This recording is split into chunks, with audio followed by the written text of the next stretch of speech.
to another episode of Throwing It Back with Sean Farrell. I am Sean Farrell. God is great all the time. All the time, God is great.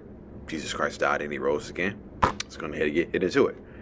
Okay, so the 93 Lakers finished 39-43, okay?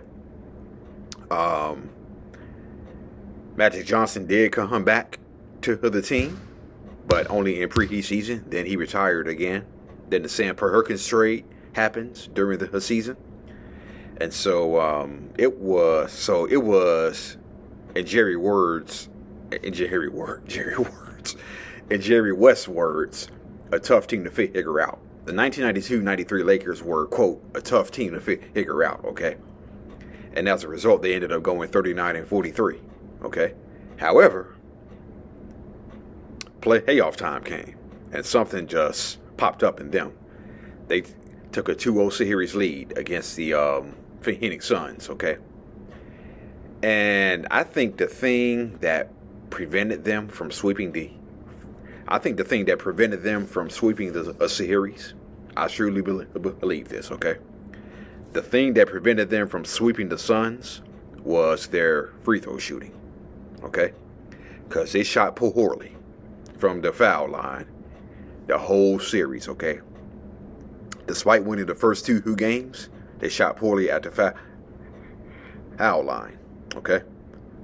And if they had shot, I would say if they shot at least 75 to 80% at the free throw line in Game 3, they would have swept that series. I truly believe that, okay? Because it would not have had to come down to a James Worthy jumper, which he missed at the end of a game, okay? If the Lakers just made their free throws in Game 3, they would have swept the Phoenix Suns, and they would have been the first 8 seed to upset a 1, okay? The Lakers would have made history. But they shot poorly from the foul line, and that's the one thing that kept them from sweeping the series. And Suns came back, won 2 in LA, and eventually won in overtime back in Phoenix, okay? So, Michael Jordan and Hakeem Olajuwon went in a probably all-time historic draft class of 1984, okay? But Jordan and Olajuwon first met in college, okay? The 1982 NCAA Final Four, okay? Where Houston played North Carolina in the Final Four, okay? So that was Jordan and Olajuwon's first meeting versus each other. And that was probably the first time Michael played against Clyde Drexler, too, okay?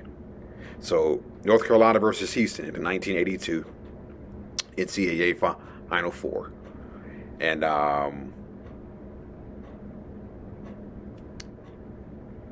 North Carolina got off to a terrific start, okay? They led that game 14-0, okay? In case you didn't hear me again, against Faisal Hamajama, okay? Which wasn't Faisal Hamajama yet, okay? But against Clyde Drexler, Hakeem Olajuwon, Michael Young, Larry Micheaux, okay?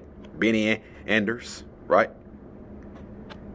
North Carolina went up 14-0 in the opening moments of that game, okay? And Houston eventually came back, made a game of it, but James Worthy, Michael, Tariq Black, Matt Doherty, they just proved too much, okay? They just proved too much. And North Carolina ended up winning, and they ended up winning the NCAA championship, okay? So, the Los Angeles Clippers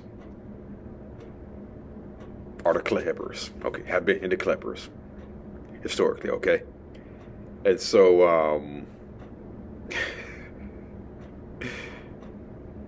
I read I've read the book, The Curse of the Los Angeles Clippers. Okay, so this is why the Clippers will always be the Clippers. Okay, I'm going to show you. Hold on. Let me find it real quick. I know who is around here. Hold on. There we go. Yep. Okay. No. Okay.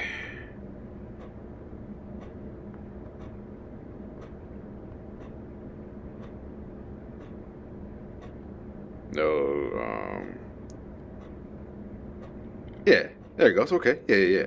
There it goes. Yeah. Okay. So, the Celtics are playing the Clippers in the LA Coliseum during the 1990-91 season, okay? And so it's a close game, believe it or not. Celtics and Clippers are playing a close game. And Larry Bird hit a clutch three. So look what Ken Bannister does.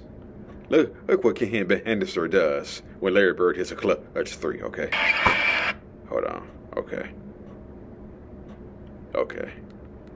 It's kind of hard to see, but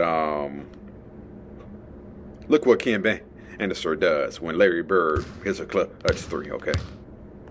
13 on the clock, shot clock. Here's Bird manning up tight on him.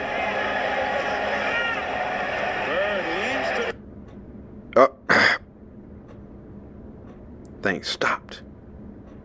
Lord have mercy. See. No. All right. The thing stopped, okay? Okay, hold on. I'm gonna look at it from a more better angle, okay?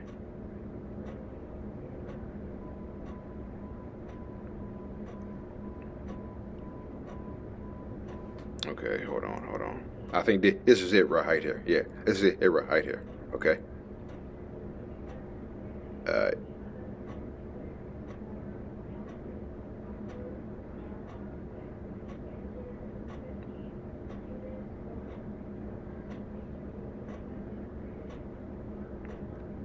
Okay. So look what Ken Bannister does, or Larry Bird does, when he hits a clutch three, okay? Kick him in the groin or something nasty, you know.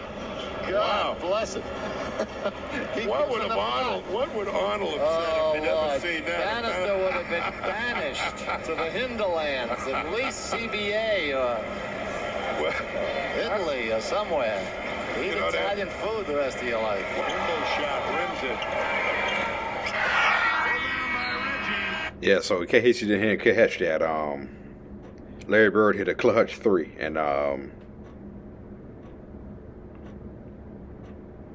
okay, here it goes right here. Okay, let me go back even further. Okay, here we go. There's two. Makes a big one here with 2:45 to go. Here's Bird's backbreaker. Fakes using the Parrish pick, and as the defense collapses, he steps back. Watch him now. Well, we didn't see it. Watch him give Bannister the sign for the high five, and Bannister kicks it back to him. No wonder they don't have leadership. You would have punched him in the mouth. Exactly, at least. Kick him in the groin or something. You hear what Tommy Hodgson said about the Clippers? No wonder they don't have leadership. That's what it was like playing for the LA Clippers, okay? Larry Bird hits a three in your face. Larry Bird gives you a high five, and you high five him back. Only the Clippers, okay? So,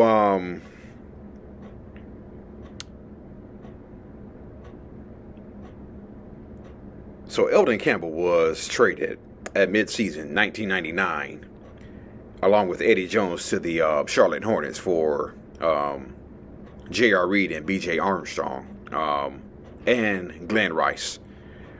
B.J. Armstrong was later cut. Okay. But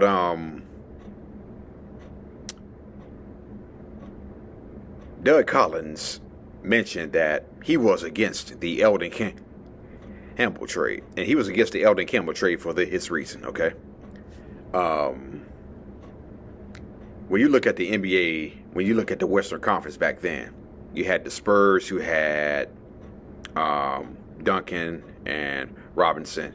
You had Portland who had Arvydas Sabonis, Rasheed Wallace. You had Sacramento with Chris Webber. And so you trade away a guy like Eldon Campbell, who was pretty good against Portland, against teams like Portland and San Antonio. Okay? So you trade him away. Now you have now you face a team like San Antonio in the second round, right? Okay? Who has a Tim Duncan and has a David Robinson who can match up against Shaq, okay? And you don't have the guy who can come in and back up Shaq. And not only back up Shaq, but play well, too, okay? And so I think the Eldon Campbell trade was a little bit of a mistake. And it may have been a big mistake because the Lakers ended up getting swept by the San Antonio Spurs, okay? Because the teams with the huge front lines, the Portlands, the San Antonios, the Sacramentos, okay? Yeah, so the teams with those big front lines, they have the personnel to handle Shaq, okay? They probably didn't have the personnel. Well, they probably did have the personnel to handle Eldon Campbell too, right? But he was pretty good against Portland and San Antonio, averaging almost 18 points and 9 rebounds a game. So the Eldon Campbell trade through the 1999 lockout season may have been a bit of a mistake. And I think it showed as the Lakers got swept by the Spurs in the 99 playoffs. All right, that's it. And that's all for Throwing It Back with Sean Farrell. I am out of here. And God bless you all.